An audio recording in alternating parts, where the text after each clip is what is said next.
Tuhan firman-Mu ajaib, kekal meski gunung menghilang. Tiada huruf yang gagal, tak terpatahkan siasat. Hidup seperti-Mu ya Allah, lebih dari emas. Aku bersaksi kitab-Mu, kitab yang suci. Mendengarkan firman-Mu, hibur hati yang luka. Terangilah langkahku kemanapun ku pergi. Biarkanlah firman-Mu berkuasa atasku. Ubahkanku, bebaskanku, ku mau menyenangkan-Mu. Tuhan firman-Mu ajaib, kekal meski gunungnya. Ubah dan bebaskan aku, mau menyenangkan-Mu. Selamat datang para pemirsa terkasih, kami menyambut Anda sekalian dimanapun Anda berada dalam episode terbaru program studi harian kita, Semua Kitab Suci, di mana kita akan mempelajari seluruh isi kitab yang ada di dalam Alkitab, dari kitab Kejadian hingga kitab Wahyu. Kami masih mempelajari kitab Keluaran dalam bagian yang membahas tabernakel. Ini adalah bagian yang sangat-sangat kaya. Ini mengenai simbol-simbol yang menunjuk kepada Kristus dan berbicara tentang rumah Allah, dan juga membahas tentang tempat tinggalnya Allah di antara umatnya. Kita mencapai pasal 27 hari ini, dan kita akan berhenti di pasal 27 ini, lalu kemudian melakukan revisi cepat dari beberapa bagian yang kita pelajari sebelumnya, mulai dari pasal 25. Jadi jika Anda melewatkan simbol apapun dari bagian apapun dalam pasal 25 dan 26, hari ini Anda akan mengikuti kami untuk memahami bagian-bagian umum dari tabernakel. Sekarang saya akan menyambut tamu kehormatan di studio, hamba Tuhan Yosef Riyad. Selamat datang Saudara Yosef. Terima kasih Saudara Riyad. Juga para hadirin di studio, selamat datang. Saudara Yosef, sebelum kita masuk ke pasal yang ke-27, saya harus membahas kembali tentang meja roti sajian dan silakan berkomentar tentangnya. Anda telah memberitahu kami bahwa meja ini ditempatkan di ruang kudus. Dan di atasnya ada 12 roti dan ia menunjuk kepada Kristus yang adalah makanan Allah. Dan roti itu diganti pada hari Sabtu, kemudian para imam akan memakannya. Kristus adalah makanan Allah dan makanan umatnya. Tetapi mengapa 12 roti? Ketika kita membandingkan meja dalam Keluaran 26 dengan meja Tuhan seperti yang kita ketahui dalam 1 Korintus pasal yang ke-10, kita memperhatikan dua hal penting. Pertama, anak-anak Israel memiliki 12 roti sesuai dengan jumlah suku. Tetapi kita tahu bahwa kerajaan itu terbagi. Di zaman Rehabeam anak Salomo, ini berarti bahwa tujuan Tuhan terdistorsi. Karena kerajaan utara memiliki 10 suku dan kerajaan selatan memiliki 2 suku. Pada saat itu, apakah peletakan 12 roti yang ditempatkan di dalam bait suci di ruang Maha Kudus menjadi berubah? Tentu tidak. Meskipun bagi manusia situasinya berbeda, tetapi bagi Tuhan itu semua tetap sama. Kita dapat menerapkan ini pada gereja. Sayangnya roti yang mewakili kesatuan gereja sebagai tubuh Kristus tidak seperti itu lagi. Karena kekristenan terbagi menjadi beberapa bagian sekte dan denominasi timur dan barat. Apa yang harus kita lakukan? Apakah situasi berubah bagi Tuhan? Tidak, karena setiap orang percaya sejati dilahirkan dari Tuhan dan dibasuh oleh darah Kristus. Kita adalah satu tubuh karena kita semua mengambil bagian dari satu roti. Jadi, orang Israel gagal dan manusia gagal, tetapi Tuhan tidak pernah gagal, dan itulah sebabnya di atas meja Tuhan kita memiliki satu roti yang mewakili semua. Kita tidak terkungkung denominasi atau mereka yang setuju dengan kita. Tubuh Kristus ada di mana-mana, dan siapakah tubuh Kristus itu? Setiap orang benar-benar lahir dari Tuhan, bukan orang yang hanya melakukan ritual dan menyebutnya dilahirkan kembali. Mereka adalah yang lahir dari Tuhan, bukan dari darah, bukan dari daging, bukan dari manusia, tetapi lahir dari Tuhan. Yang karena dilahirkan dari Allah, dibasuh oleh darah Kristus. Dan sebagai hasilnya, Roh Kudus Allah berdiam di dalamnya.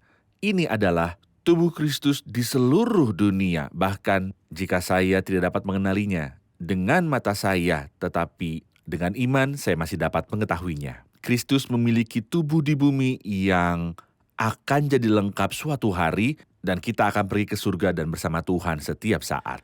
Salah satu penulis memberikan metafora seolah-olah Anda berdiri di jembatan dan melihat satu sisi rantai di pantai dan sisi lain di pantai lainnya. Tapi rantainya tenggelam di dalam air, mata Benar. tidak dapat melihat kedua sisi rantai. Karena kalau dilihat seolah-olah keduanya terpisah, tak terlihat bagian tengah. Mata Allah hanya melihat satu rantai dan ia melihat gereja sebagai satu.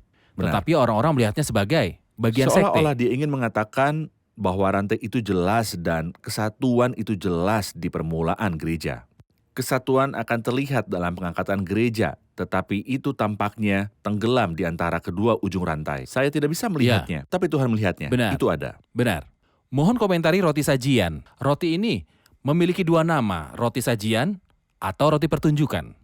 Apa yang dapat kita pelajari dari kata-kata ini, roti sajian dan roti pertunjukan? Faktanya artinya Tuhan melihat roti ini yang mengingatkannya akan anak-anak Israel. Anda ingat ketika Elia memulihkan mezbah Tuhan yang hancur. Dan dia memulihkannya dengan 12 batu. 12 batu. 10 Anda suku? hanya 10 suku di utara. Tetapi di mata Tuhan, begitu juga di mata iman. Roti sajian dan roti pertunjukan berbicara tentang persatuan rakyat. Alkitab menghibur kita dan haruslah engkau tetap meletakkan roti sajian di atas meja itu di hadapanku. Hebat. Agar lebih akurat, roti-roti itu ditempatkan dalam 2 baris. Itu. Agar terlihat Benar. bukan satu menumpuk di atas Tepat. yang lain. Tepat. Dan ketika kita berdoa, seharusnya kita berpikir bahwa bukan hanya kita Ya, yang adalah tubuh Kristus yang bersyukur kepada Tuhan karena ia memiliki orang-orang yang setia Benar. di mana-mana. mata manusia tidak melihatnya, tapi dalam iman kita melihatnya. Ya, benar. Setelah berbicara tentang meja roti sajian, tolong beritahu kami tentang kaki Dian. Oke, Anda menyebutkan sebelumnya bahwa kaki Dian terbuat dari emas murni. ya, Ia tidak memiliki ukuran khusus, namun ia berbicara tentang Kristus sebagai terang dunia. benar. Saya butuh pendapat Anda tentang hubungan antara manusia dan kaki Dian, di mana Anda sebutkan orang percaya dipersatukan dalam Kristus. Dan minyak di titik pusatnya dialirkan ke cabang-cabang. Apa yang dimiliki pusat dimiliki yang lainnya. Yang ada dalam Kristus, ada di dalam kita. Apa komentar Anda? Bukan karena penjelmaan Kristus anak Allah, maka kita menjadi satu di dalam Dia. Kedatangan Kristus ke dunia tidak membuat kita menjadi satu di dalam Kristus. Ya. Dia berkata, sesungguhnya jikalau biji gandum tidak jatuh ke dalam tanah dan mati, ia tetap satu biji saja. Tapi jika mati, Ia akan berbuah. dan faktanya ia tidak hanya mati, tapi juga menderita kesakitan. Itulah sebabnya ketika kaki Dian dipukul, Ya, terasa sangat sakit yang merupakan gambaran minimal dari rasa sakit yang Kristus rasakan. Tapi itu semua terjadi agar kita bisa menjadi satu tubuh dengannya. Ini adalah berkat besar yang kita miliki sekarang. Kita berasal dari Dia, di dalam Dia, dan satu dengan Dia. minyak yang sama di pusat ada di cabang. Tepat, Dan kita menerima Roh Kudus. benar. Bagaimana kita menerima Roh Kudus? Apakah dengan air pembaptisan? Dengan berpuasa?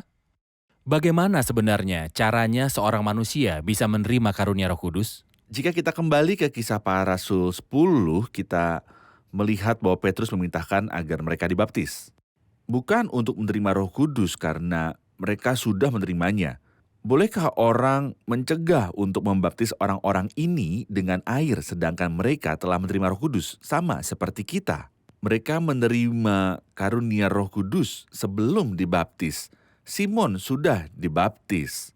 Apakah ia menerima Roh Kudus? Tentu tidak. Ya, Jadi apa yang menghadirkan Roh Kudus? Dalam Efesus 1 ayat 13, ketika kamu percaya dimateraikan dengan Roh Kudus yang dijanjikannya itu. Jadi jika Anda percaya dengan hati Anda, Tuhan akan bekerja di dalam Anda dan Anda akan menemukan bahwa Anda menerima Roh Kudus. baik. Mari rehat sejenak dan kembali untuk menjawab pertanyaan hadirin.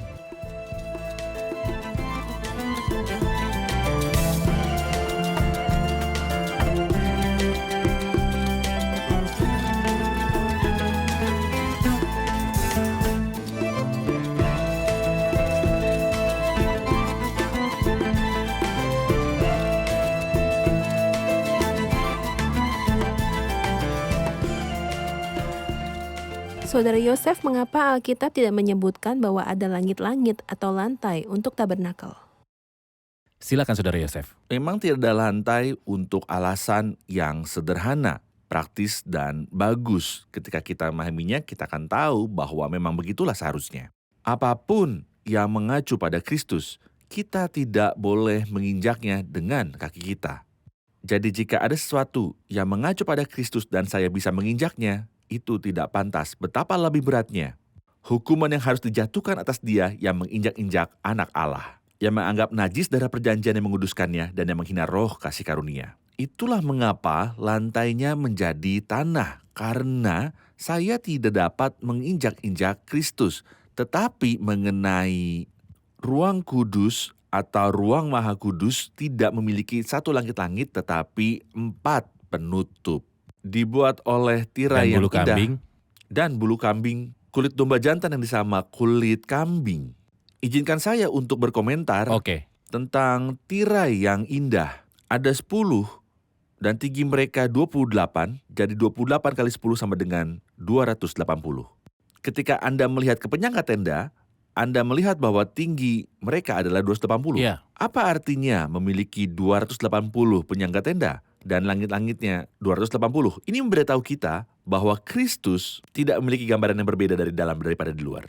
Apa yang Anda lihat di luar, Anda akan melihatnya di dalam. Benar. Ketika mereka bertanya kepada Kristus, "Siapa engkau?" Ia berkata, "Sama seperti yang telah saya katakan sejak awal. Semua pengikut Kristus harus seperti itu. Orang percaya sejati harus tetap nyata dan jujur. Kita seharusnya tidak memiliki gambaran yang berbeda di dalam daripada di luar."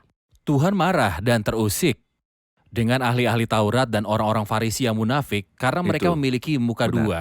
Mereka seperti makam bercat putih, gambar batin mereka berbeda dari yang di luar. Tepat. Tetapi Kristus mengajar kita untuk menjadi seorang yang nyata. Benar. Jika saya kembali ke penutup tabut, Ya. Anda mengatakan bahwa tabut itu menunjuk pada Kristus dalam kodrat manusiawi dan ilahinya. Ya. Kristus Tuhan dalam daging, jadi penutup tabut berbicara tentang pekerjaan dari Kristus Benar. dan terbuat dari emas murni. Ya. Ini adalah tabut yang dalam perjanjian baru dikatakan sebagai tata kasih karunia, tutup pendamaian. Jadi beritahu kami bagaimana Tuhan selalu menuntut darah dan darah harus ada, kemudian darah dipercikan dan tempat itu menjadi layak untuk menerima manusia dan memberinya kekayaan, rahmat, dan kasih karunia. Ketika kita mempelajari hukum, kita memahami bahwa sifat hukum adalah teror, ketakutan, dan jarak. Tidak ada orang yang mampu mendekati. Sampai-sampai Musa naik turun 3 kali dan disuruh memberitahu kepada orang banyak bahwa mereka tidak boleh mendekat. Tetapi ketika Kristus datang, dan tabernakel ini hanyalah lambang dari dirinya, dan dia datang dengan darahnya sendiri ke tempat-tempat kudus dan berkata di kayu salib, "Sudah selesai," dan tirai bait suci terbelah 2 dari atas ke bawah. Maka rekonsiliasi tercapai. Setelah dia mati dan bangkit, berita damai pun tersiar. Tentu saja hari ini situasinya berbeda. Kita memiliki kepercayaan diri untuk memasuki bukan tempat kudus, di mana Raja Uzia terkena kusta, tetapi tempat-tempat kudus dengan darah Yesus. Baik, Anda juga mengacu pada tirai indah yang menutupi tabernakel, Ya, dan di atasnya ada bulu kambing dan kulit domba jantan kecoklatan, lalu kulit Ya. kambing, dan ditempatkan di papan. Ini Ya. adalah tembok-tembok tabernakel. benar. Kita menyebutkan sebelumnya bahwa papan ini berbicara tentang orang percaya. Ya, Kayu penaga dilapisi emas murni yang berarti Benar. kebenaran ilahi. tepat. Kemudian, bisakah Anda memberikan kami sebuah gambaran tentang bilah-bilah yang menyatukan papan Oke. dan juga bilah-bilah tengah yang lewat di tengah papan? Oke, ada 4 bilah, dan selain 4 bilah ada 1 di tengah. Penterjemah memberi 2 arti untuk 4 bilah dan yang 1 di tengah. 4 bilah menunjuk pada 4 praktek gereja yang terjadi dalam Kisah Para Rasul 2. Mereka bertekun dalam pengajaran rasul-rasul dan dalam persekutuan, dan mereka selalu berkumpul untuk memecahkan roti dan berdoa. Keempatnya terlihat ajaran para rasul, persekutuan, pemecahan roti, dan doa-doa. Namun bilah di tengah tidak terlihat. dan melambangkan Roh Kudus. Baik, Kita semua diberi minum dari satu roh. Ini adalah salah satu penjelasannya. Banyak yang mengatakan bahwa keempat bilah itu menunjuk pada 4 karunia rohani yang disebutkan oleh Paulus dalam Efesus 4 yang akan berlangsung sampai kedatangan Tuhan, yaitu para rasul, nabi, guru, dan gembala. oke. Jadi 4 karunia rohani, tetapi Kristus ada di tengah karena kita berkumpul di dalam namanya.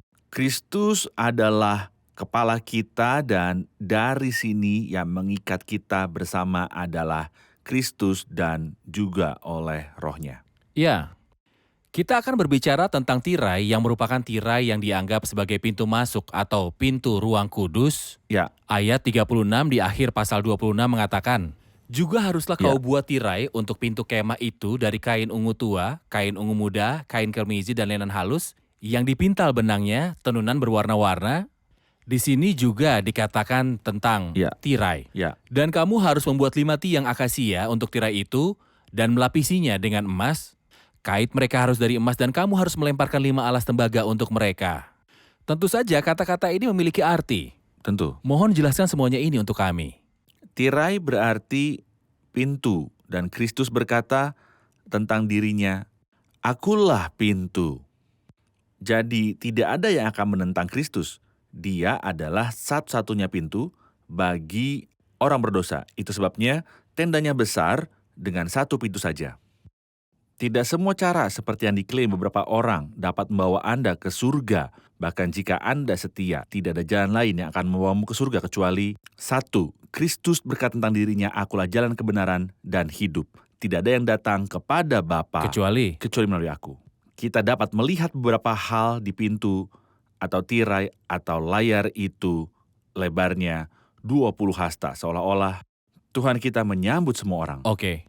Kita juga menilainya menarik, yang memiliki 4 warna yang indah. Tirai 4 warna yang indah dan menarik, dan faktanya tidak ada yang benar-benar menarik selain Kristus bagi mereka yang mengenalnya. Poin ketiga, mudah. Ini bukan pintu yang terbuat dari kayu atau logam dan beberapa pintu tidak dapat dibuka dengan mudah. Dan Anda harus menekannya untuk membukanya. Ini adalah tirai, bahkan seorang anak bisa masuk Memang, melaluinya. benar. Yang terlemah bisa masuk. Kristus menyambut semua orang dan siapapun yang datang kepadanya tidak akan pernah diusir. Dia adalah pintu yang lebar, mudah, dan menarik. Kita juga melihat bahwa letaknya di sisi timur, dekat dengan orang-orang berdosa. Kami melihat bahwa timur menunjuk jauh dari Tuhan. Jadi seolah-olah Tuhan memanggil yang lelah, mengajak mereka datang, "Aku akan memberimu kelegaan." Hanya Dia yang tahu bagaimana memberi kelegaan. Bahkan jika layar dari tenda itu semuanya putih, Ya, dan dari linen halus Benar. yang dipintal benangnya, tapi pintu adalah satu-satunya yang berwarna, mata tidak bisa Tidak. salah melihatnya. tidak. Ada banyak orang yang tidak pergi ke pintu berwarna ini, tetapi pergi ke arah layar. Mereka ingin masuk melalui Paulus, Petrus, dan orang suci manapun. Alkitab memberitahu kita bahwa hanya ada satu pintu berwarna sehingga mata bisa melihatnya, dan pintu lainnya tidak dianggap sebagai pintu. Kristus berkata dalam Yohanes 10, sesungguhnya siapa yang masuk ke dalam kandang domba dengan tidak melalui pintu, ia adalah seorang pencuri dan seorang perampok. Benar. Kita rehat sejenak dan kembali untuk menjawab pertanyaan hadirin.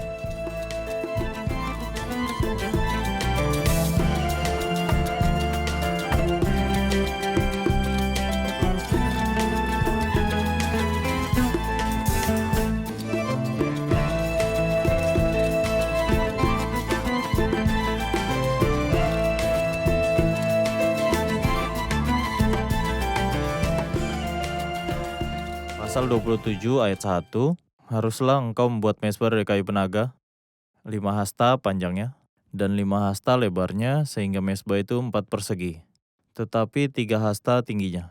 Haruslah engkau membuat tanduk-tanduknya pada keempat sudutnya, tanduk-tanduknya itu haruslah seiras dengan mezbah itu, dan haruslah engkau menyalutnya dengan tembaga. Di sini tidak disebutkan altar apa ini, dan mengapa tidak dilapisi dengan emas. Silakan Saudara Yosef. Disebutkan mezbah tembaga karena api menyala siang dan juga malam.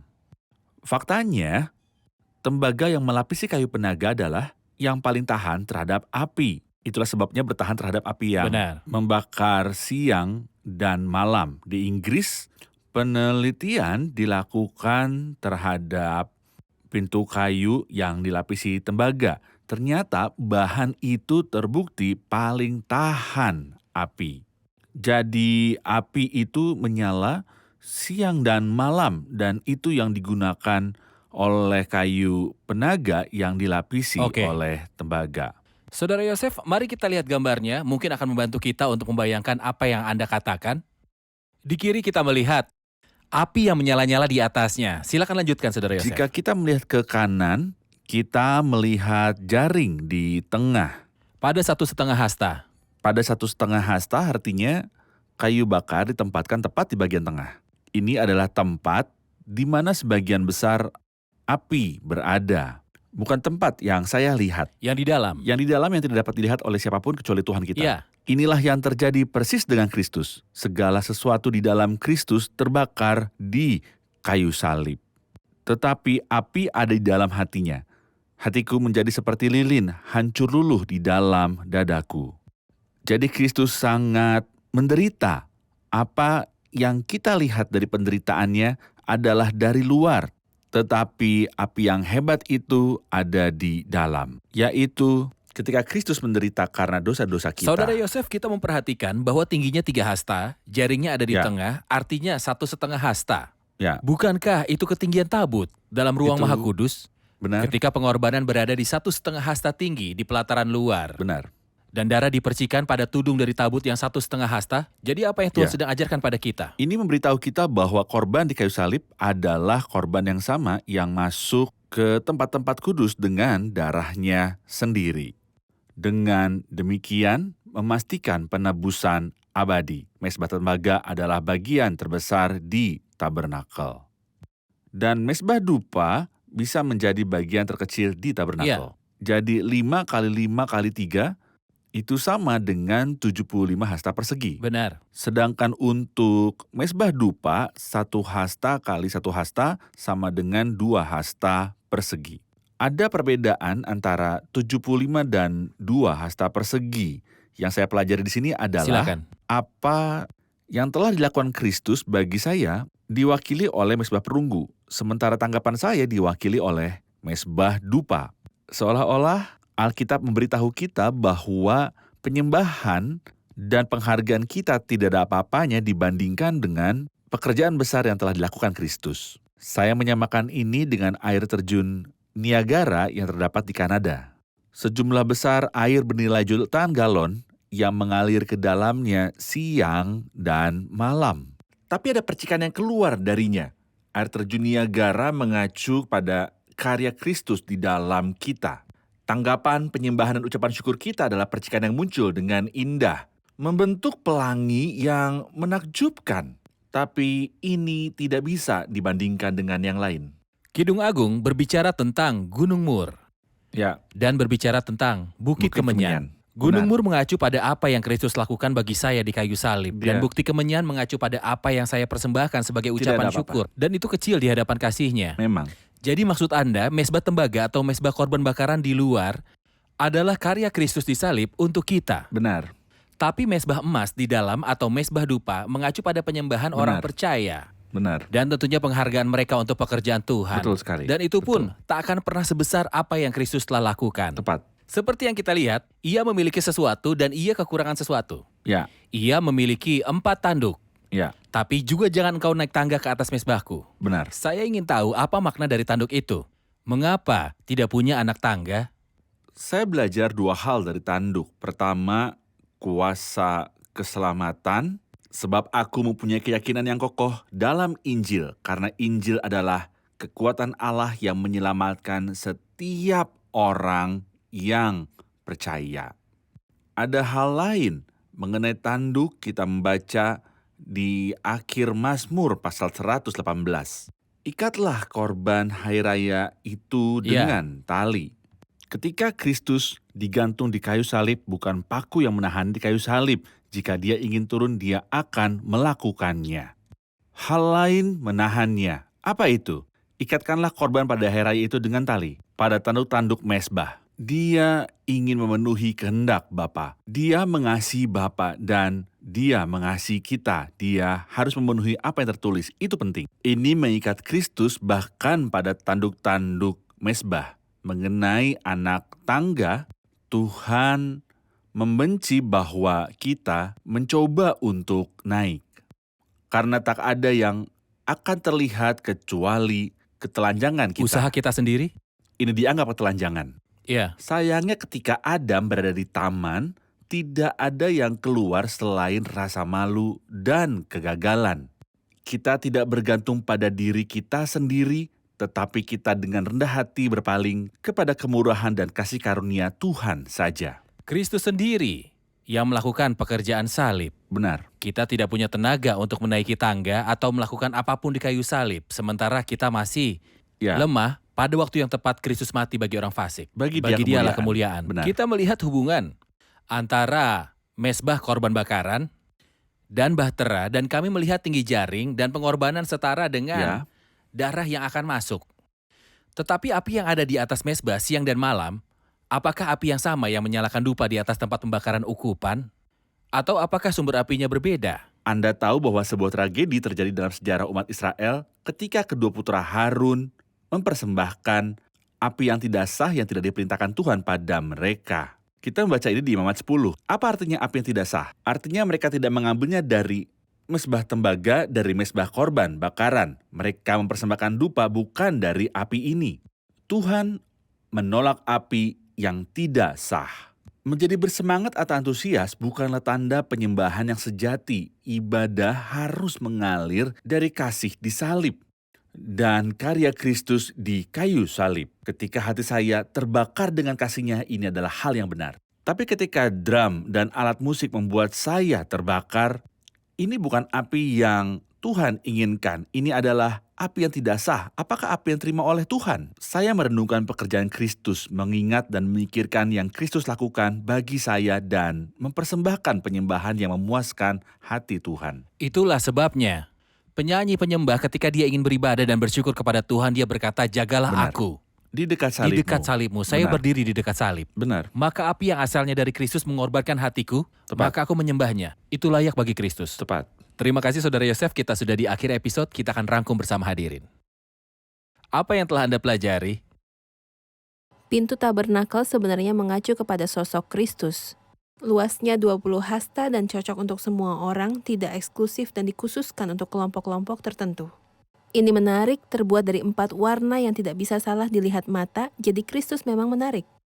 Ia juga merupakan tirai yang tidak terbuat dari logam ataupun kayu yang sebenarnya menjadi mudah untuk diakses oleh semua orang, baik yang besar maupun yang kecil. Tirai itu dekat dengan orang-orang berdosa dan satu-satunya pintu.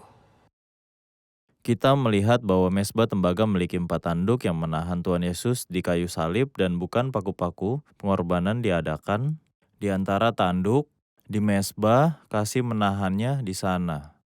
Terima kasih, Tuhan memberkati. Terima kasih Saudara Yosef. Tuhan memberkati Anda. Pemirsa terkasih, saya harap Anda membuka pikiran dan hati Anda untuk Kristus dan karya penebusannya. Sampai jumpa di episode selanjutnya. Tuhan menyertai.